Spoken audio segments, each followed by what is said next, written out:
How to confront a cheating spouse and save your relationship. My name is Coach Adrian, and I empathize. I am really sorry to hear that you are going through this traumatic, life-changing event. And over the years, I've made it my mission and my goal to help people build healthy relationships, to help people bounce back after infidelity or when huge mistakes have occurred. I do what I do to help good people be in the type of relationships that can help them be whole again. And after what you've had to endure, I'm sure that a million questions are racing through your head. Is it possible? Can you trust them again? Will they cheat on you again? What will people say? And how will you get over that resentment that you feel? All those are legitimate questions because you've gone through something that is devastating, but at the same time, that is transformational because you and this person and your relationship will never, ever be the same. In a lot of cases, when cheating occurs, there was something fundamentally amiss or wrong with the relationship or the marriage. There are cases where it's one silly moment of weakness or vulnerability never to be repeated again, an outlier.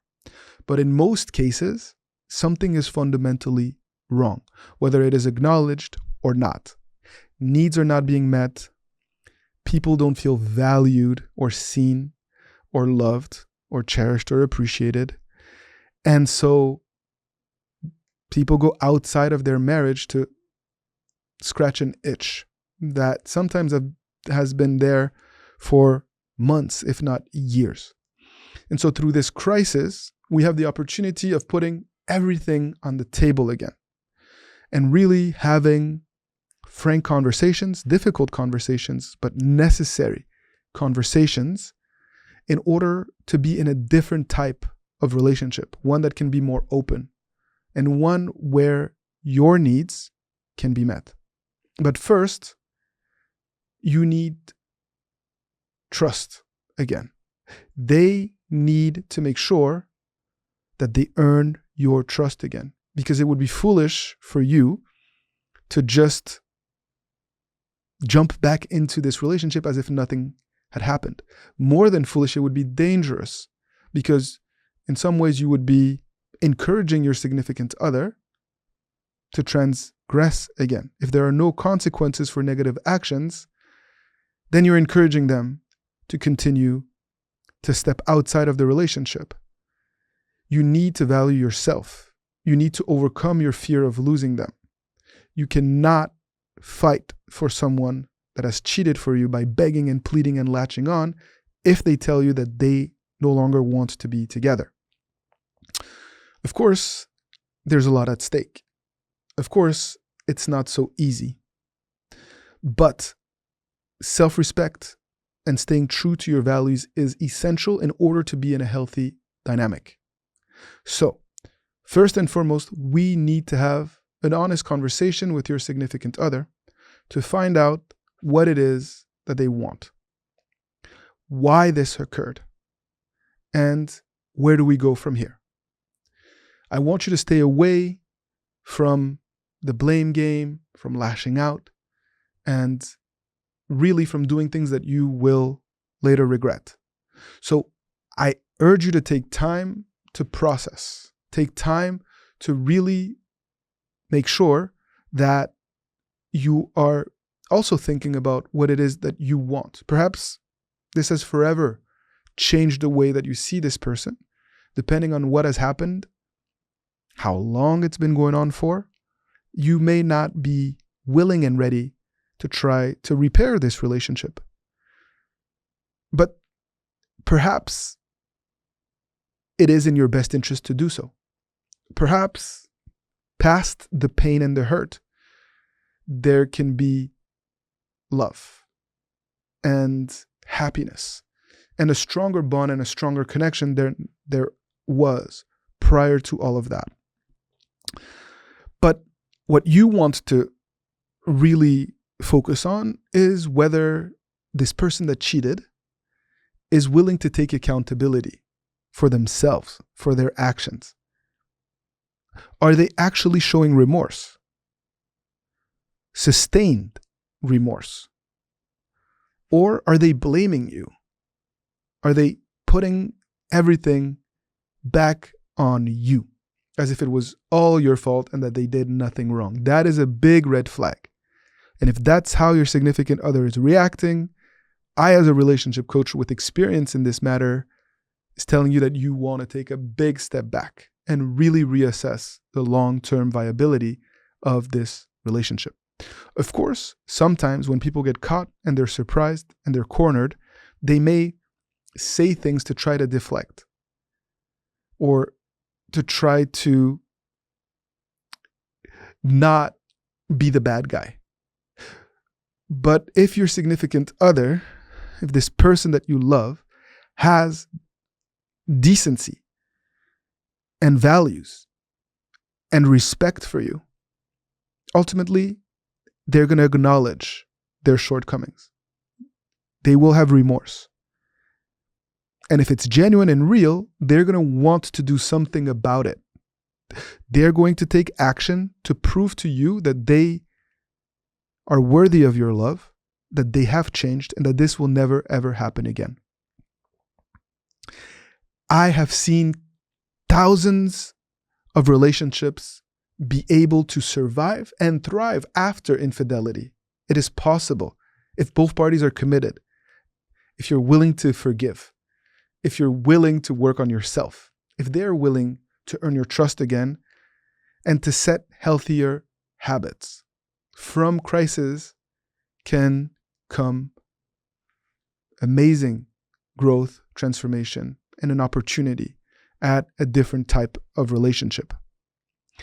But both parties need to be willing to do the work.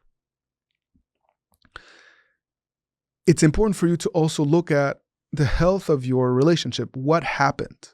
What it is that you could have done to strengthen the connection, to nurture the love and the bond so that your relationship was not as vulnerable and susceptible to outside influences and negative forces. I am not blaming you. I am not saying it is your fault. But what I do know is that we can always do better, and that human beings have a tendency to become complacent and to not really, truly do what we're supposed to do in order to nurture the love that ultimately we want. So I want you to seek to understand the act of infidelity, not just to judge what they did. You need to also recognize that a person is more than just one negative action. It's not all bad. There's also amazing quality traits and positive elements that this person brings to the table, despite the fact that they did this hideous act that ultimately broke your trust and transformed your life. In essence, I'm asking you to be nuanced and to take a step back and look past the hurt so that a new and improved dynamic can emerge. I've created a training on steps that can be taken after an act of infidelity by one or two parties to strengthen the bond, to repair a broken relationship or marriage in a healthy way. And I encourage you to check it out. You can click on the link below to find out exactly what you need to do. But what I will tell you is that there are some things that you cannot do, because doing those things will lead to negative dynamics. First and foremost, don't seek revenge. Just because they have transgressed doesn't mean that you should, because two wrongs don't make it right.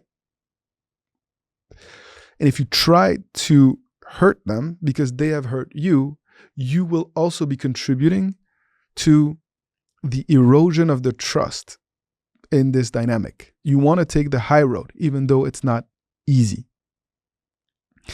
You're also not going to want to continuously ask for details about what happened and when and under what conditions, because although it's tempting to want to know everything, by constantly going back and asking these questions, you are not letting yourself and the relationship move past the negative action.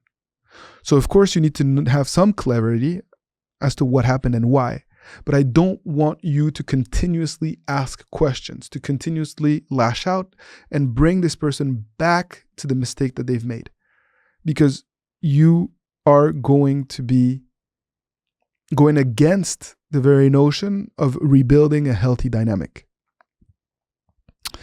You need to give them space to earn your trust. You need to give them time to prove that they have changed. You also are not going to want to involve too many people, because the more you involve people, family and friends, the more complicated this whole puzzle is going to become. The more people are involved, the more opinions, and the more challenging it will be for you to ultimately move past this if you choose to do so together. I really urge you to give yourself time and space to process before making any rash decisions. But my belief is that you want to fight for your love. That's why you're watching this video, to gain clarity, but because there's still love there under a lot of hurt.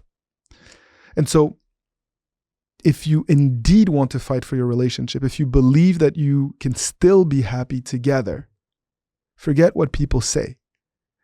Forget the fear of being judged. Forget the fear of being hurt again. And focus on taking simple steps to start to rebuild a healthy relationship or marriage.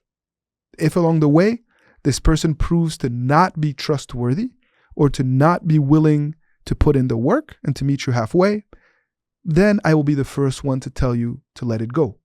I want to protect you. I want to make sure that you don't end up being hurt again. But I also am here to help you protect your relationship and what is still possible. That's what this is all about.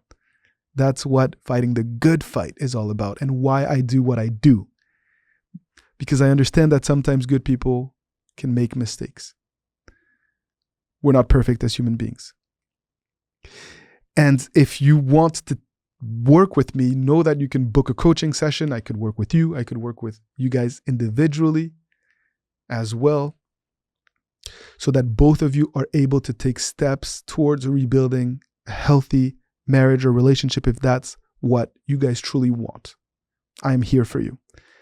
And if you're not ready to take that step, again, we have free trainings available to help you deepen your emotional intelligence and to help you gain clarity over what next steps to take. My name is Coach Adrian. I thank you for letting me be part of your journey. I thank you for your trust, and I can only encourage you to continue to be the brave person that you are. Much, much love, and see you soon.